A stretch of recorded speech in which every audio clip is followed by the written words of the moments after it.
श्री शिवाय नमस्तुभ्यम। दोस्तों, आप सभी लोग जानते हैं कि आज पंडित प्रदीप मिश्रा जी की चौथे दिन की इंदौर में द्वादश ज्योतिर्लिंग शिव महापुराण कथा चल रही थी।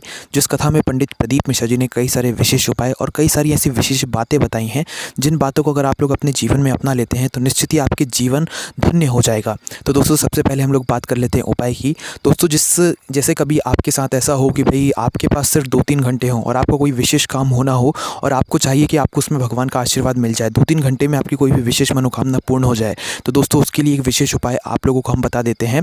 दोस्तों, उपाय यह है कि आपके आसपास जो भी शिव मंदिर हो, उस शिव मंदिर के आसपास जो भी एक बेलपत्री का वृक्ष हो, शिव मंदिर के आसपास ही बेलपत्री का वृक्ष होना चाहिए, तभी आप इस उपाय को कर सकते हैं। इसलिए आपको इस उपाय में थोड़ा जो है कष्ट होगा, क्योंकि आपको जो है इस वृक्ष को ढूंढना पड़ेगा। किसी भी शिव मंदिर के पास में कोई भी एक बेलपत्री का वृक्ष ढूंढ लीजिए। वहाँ पर आपको 1 लोटा जल या और 1 चावल का दाना या तो 1 हरे मूंग का दाना जो है लेकर जाना है। ठीक है, दोनों में से कोई भी एक ले जाओ। 1 चावल का दाना ले जाओ या 1 हरे मूंग का दाना ले जाओ और 1 लोटा जल अपने साथ ले जाओ। ठीक है, अब मंदिर के आसपास जो भी बेलपत्री का वृक्ष हो, उसके नीचे जो भी एक कंकड़ पड़ा हुआ हो, उस कंकड़ को शंकर मान लो।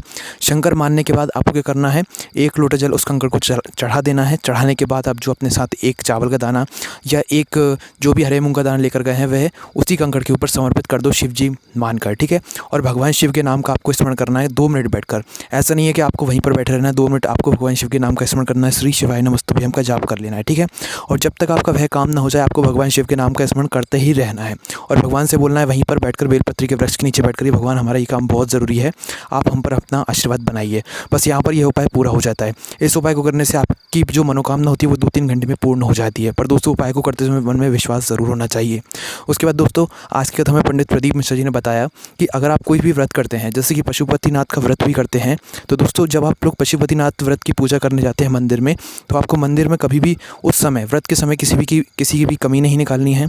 कोई भी बात आपको नहीं करनी है। आपको बस अपने व्रत की पूजन करनी है, भगवान शिव के नाम का स्मरण करना है और कुछ भी नहीं करना है। अगर आप व्रत के समय, पूजन के समय किसी और को देखेंगे, किसी और की बुराई करेंगे, बातें करेंगे, तो आपका वह व्रत नहीं लगेगा और आप जिस कामना के लिए वह व्रत कर रहे होंगे, आपकी वह कामना भी पूर्ण नहीं होगी। इसलिए जब भी आप लोग व्रत की पूजन करने जाएँ, तो आप का जो ध्यान है वो आपकी व्रत की पूजन की तरफ ही होना चाहिए।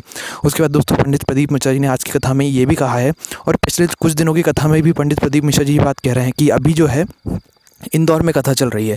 पर दोस्तों, पिछले 6 महीने मतलब 6 महीने पहले भी जो है यहाँ पर इंदौर में कथा हुई थी। ठीक है, पर दोस्तों अभी 2-3 साल ऐसे हैं जब इंदौर में कोई भी कथा नहीं रखी जा रही है। ये बात पंडित प्रदीप मिश्रा जी कई बार कह चुके हैं। इसलिए दोस्तों, इंदौर वाले जितने भी लोग हैं वो कमेंट करके ज़रूर बताना कि आप लोगों ने ये बात सुनी या नहीं सुनी, कि अब 2-3 साल तक जो है कोई भी कथा, पंडित प्रदीप मिश्रा जी की शिव महापुराण कथा इंदौर में नहीं होने वाली है। क्योंकि पंडित प्रदीप मिश्रा जी ने खुद बोला है कि 2-3 साल तक जो है सारी कथाएँ बुक हैं, कोई भी कथा इंदौर में नहीं होने वाली है। साथ ही में दोस्तों, पंडित प्रदीप मिश्रा जी ने एक बात और बताई है कि कभी भी अगर आप लोगों का मन दुखी हो, कभी भी दुखी हो, आपको कुछ समझ नहीं आ रहा हो कि भाई क्या करना चाहिए, आप पूरी तरीके से हार गए हो, तो उस समय आपको द्वादश ज्योतिर्लिंग जो है, कोई से भी एक ज्योतिर्लिंग आपको जाना है और वहाँ पर एक रात बिता कर आना है। जो द्वादश ज्योतिर्लिंग होते हैं हमारे कई अलग अलग जगहों पर हैं, जिसमें से उज्जैन में एक जगह जो है एक ज्योतिर्लिंग वहाँ पर भी है। तो कोई भी एक ज्योतिर्लिंग पर जाकर आपको एक रात बिता कर आना है, क्योंकि दोस्तों आपके पास जो एनर्जी की कमी है वो आपको एनर्जी भगवान शिव से ही मिलेगी, और आपकी जब एनर्जी फुल हो जाएगी तो आपके जीवन में जो समस्या हैं वो निश्चित ही दूर हो जाएंगी और आप अपने काम पर सही जगह पर लग जाएंगे। साथ ही में दोस्तों, पंडित प्रदीप मिश्रा जी ने आज एक बात और कही। वो बात ये थी कि अभी जो इंदौर में कथा चल रही है, उस इंदौर में जितनी भी कथा की जगह बनाई गई थी, जितना भी स्थान बनाया गया था, वो पूरा फुल भर चुका है। मतलब रोज़ जो लोग आ रहे हैं वो बढ़ते ही जा रहे हैं। तो अब इंदौर में जितने लोग कथा सुनने आ रहे हैं, उससे ज़्यादा पर्याप्त जगह ही नहीं बची है कि वहाँ पर और कोई भी आ सके। क्योंकि दोस्तों, भक्तगण इतने सारे लोग, मतलब व्यक्ति आ रहे हैं, इतने सारे लोग आ रहे हैं कि वहाँ पर अब बैठने के लिए भी जगह नहीं बची है। तो पंडित प्रदीप मिश्रा जी ने इस कथा में भी बोल दिया है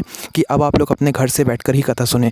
और दोस्तों, पंडित प्रदीप मिश्रा जी ने ये भी बात बताई कि हम जहाँ भी कथा करते हैं, उस कथा से एक बात तो ज़रूर बोलते हैं कि अब आप लोग यहाँ पर मत आइए, अब आगे जब भी जिस भी स्थान पर कथा होने वाली है, आप उस स्थान पर जो है कथा सुनने आ जाइएगा।